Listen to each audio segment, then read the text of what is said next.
Thank you. So let's try to go as straight through as we can, then we'll go back and let's see how much of it stuck since the good first reading 2 weeks ago.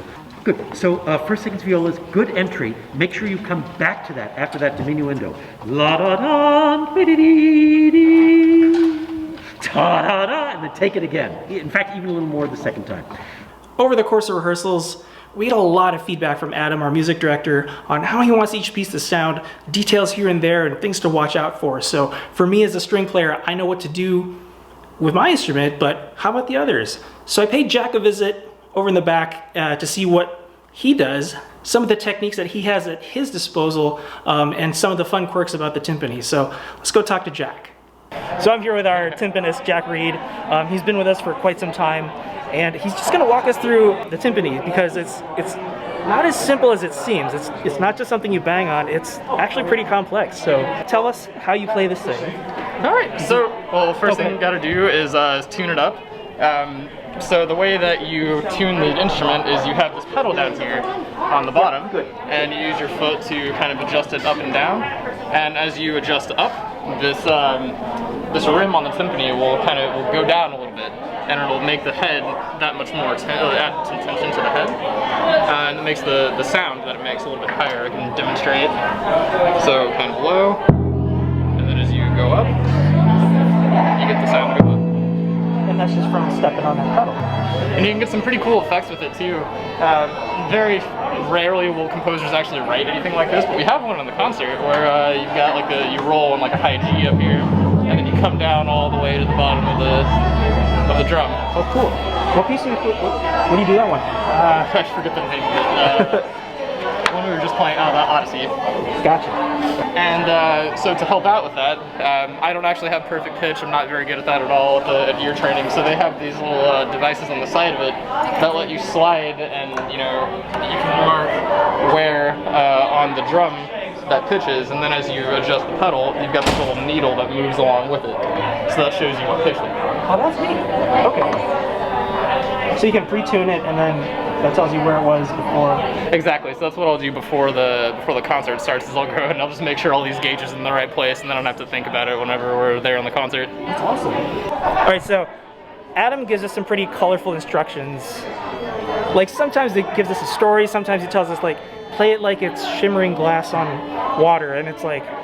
Okay, I know how to translate that as a string player. How would you translate that? Like playing it something loud and bright or something dark and mellow? How would you do that? Yeah, it depends a lot on the piece that we're playing and what it calls for.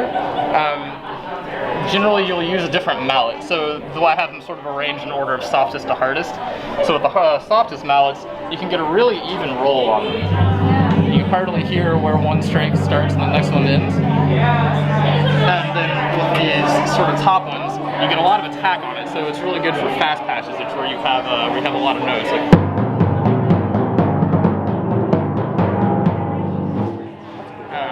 And then the middle ones, sometimes it'll be if depending on how loud the rest of the orchestra is, I'll choose different mallets that kind of help match volume. Some of the other stuff that I'll do is I'll try it. Very rarely will the composer actually mark this, but I'll try and match note length a little bit as well with what some of the brass is doing. So if they've got like a note that's supposed to be held for a long time, I'll hold it with them, and then as they cut off, I muffle the head. And then if it's supposed to be, if they've got like kind of some staccato parts, I'll muffle immediately afterwards. Get sort of that kind of an effect with it. That's awesome. All right, well, thanks for showing us around. Listen for those different tones, different lengths, different sound colors out of the timpani. Next time you hear us, look for Jack. Thank you so much. Anytime. Well, that was pretty cool. I didn't know some timpani come equipped with a gauge where you can mark your tuning, so see if you can spot Jack doing that in the concert. Also, something to look for in the concert is Barbara Ballatero, one of our cello players. In the lobby during intermission, she'll be playing a little bit of music, and here she is to talk about that. Keep going.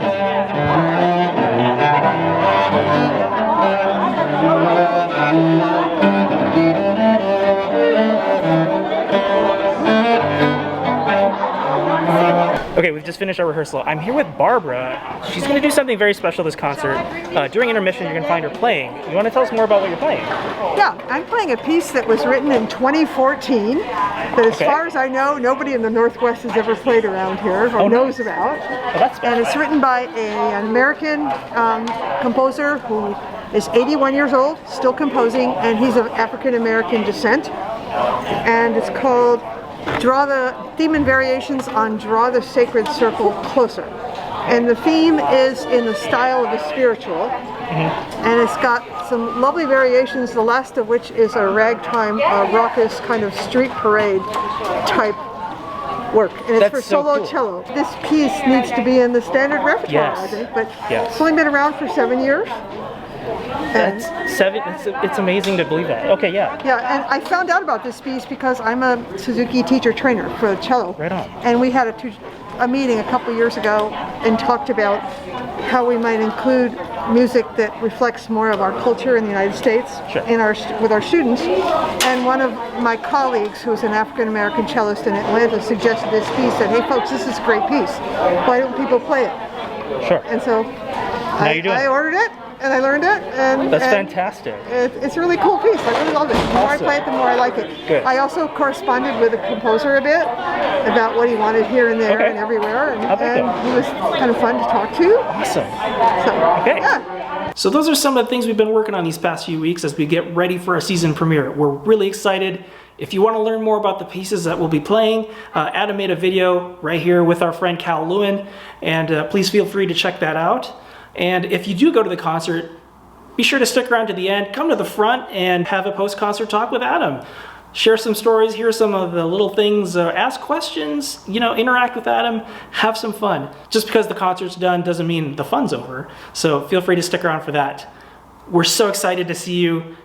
Come join us October 29th, Saturday, 2:00 p.m. at Benaroya Hall. We're ready to kick this season off.